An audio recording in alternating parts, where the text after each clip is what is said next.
que você diria agora para as pessoas que querem, né, empunhar bandeira, que querem se lançar para as causas sociais, para favorecer os menos favorecidos aí, vale, para dar voz a quem não tem voz, assim como o teatro do oprimido, para a gente acabar de uma vez com a desigualdade social, com o racismo, com o preconceito, com essas tolices do ser humano, porque preconceito, desigualdade social, racismo, isso, além de todas as aberrações, é tolice, tolice da humanidade.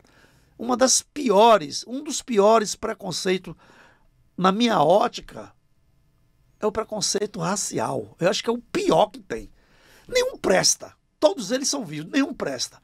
Mas o racial, eu ainda acho que é o mais miserável, né? Vamos dizer assim. Né? Enfim. Que recado você dá para essas pessoas que querem entrar para militar? Né? Ser um militante da igualdade social, combatendo a desigualdade. Fazer o que você faz no teatro do oprimido, tão belamente como vocês fazem. É uma pergunta difícil. Você fazendo essa pergunta, eu lembrando que quando eu era mais novo, eu achava que o mundo era o que estava ali. A gente sempre pensa que aquilo que está dado é o que é, né? Até surgir algumas alternativas. Você, poxa, então tem isso? Ah, então tem. Aí você começa a ver que existem outras possibilidades, né?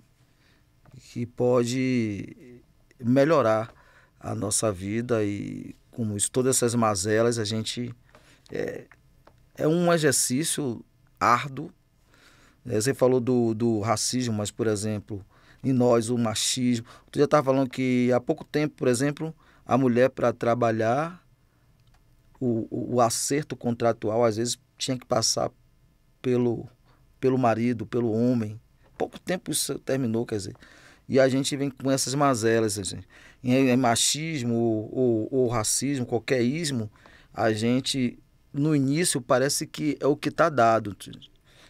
Todo o conjunto de ideias que vem para dizer, isso aqui é uma realidade que você não vai sair, que você não vai conseguir. E, de repente, aparece essas alternativas, como Boal, como Freire, que diz que não. E aí começa a luta. Né? Eu acho que é preciso acessar isso, buscar isso, né? Quando, no caso da gente lá, que a gente quer conhecer, quer ir até essas pessoas, para poder, tem isso aqui também. Né?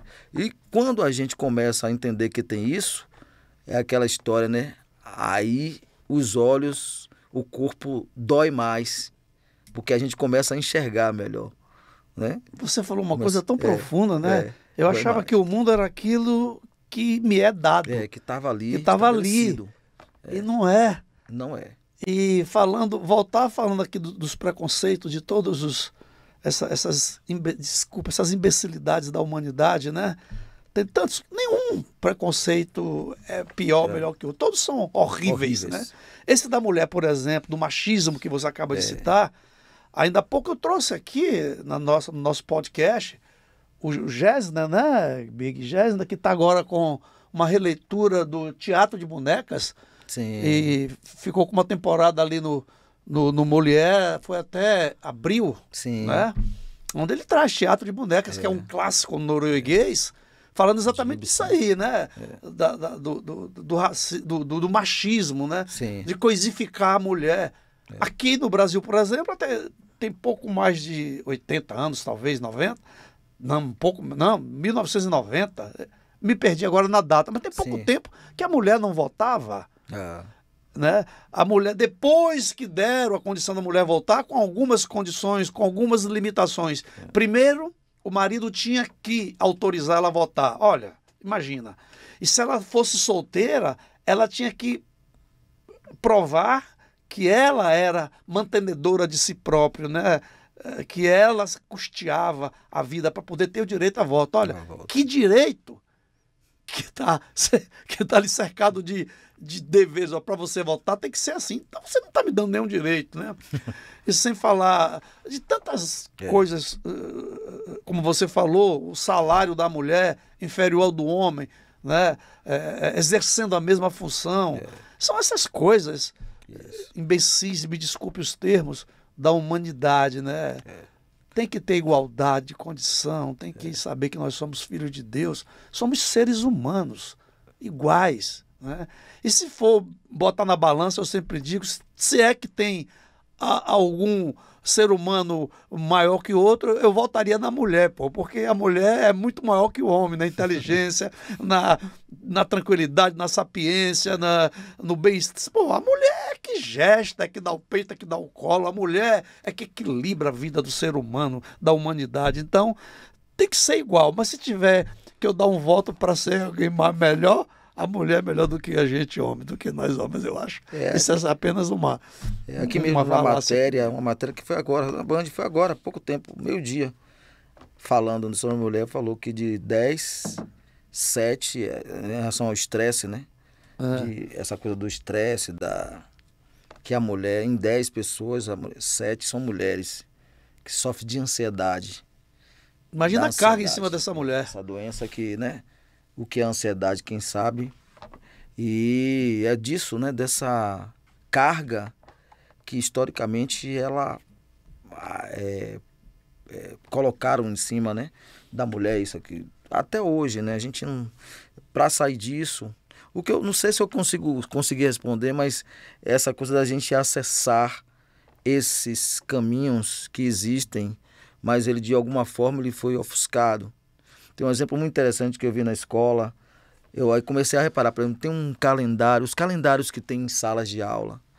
Os calendários, sempre, eu estava falando com os meninos ontem, por exemplo, tem as datas em vermelho. Aí, abril tinha lá Páscoa, Sexta-feira Santa, Tiradentes. Mas o 19 de abril, por exemplo, Dia dos Povos Originários, não estava em vermelho. Aí eu levei isso para a sala, os meninos, professor, cadê? Porque, né, estão ali naquela fase de descobrir datas, não tinha, então, naquele momento, de forma sutil, se apagou a história.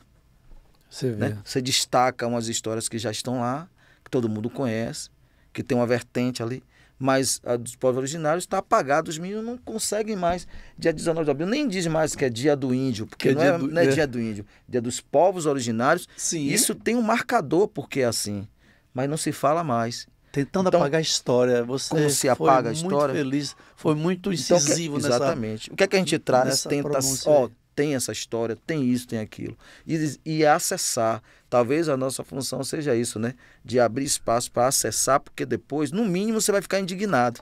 Porque quando você começa, por exemplo, a pegar a história dos indígenas, no mínimo vai ter indignação. Se tem indignação, tem crítica. Se tem crítica, você é provocado a trazer alternativa. É verdade. Não só dos indígenas, mas dos povos que viviam escravizados. Né? A gente acha que já passou, toda hora a mídia chega aí falando, olha, vivia aqui análogo à escravidão, tal. A semana passada já teve aí um casal, acho que era peruano, não sei, capturaram esse casal, trouxeram para o Brasil, esse casal vivia em estado análogo a trabalho escravo, a escravidão. Gente, ainda existe hoje, pelo amor de Deus. Meu caro Matias, a gente tem assunto para conversar aqui. Que bom e que aula, hein? Muito obrigado. Que você é professor, me trouxe uma aula bacana. Você que me ensinou esse muita coisa. Aqui, ó, esse cara aí que fica piscando 68 minutos, a gente já ultrapassou 8 do normal. Quero te agradecer muito. Você trouxe aqui assuntos importantíssimos, métodos extraordinariamente eficazes, né? Que é o teatro do oprimido, e com tanta cultura e sabedoria que você tem, que você trouxe e que nos doou essa hora de aula. Muito obrigado, Matias. Eu que agradeço muitíssimo a vocês, né?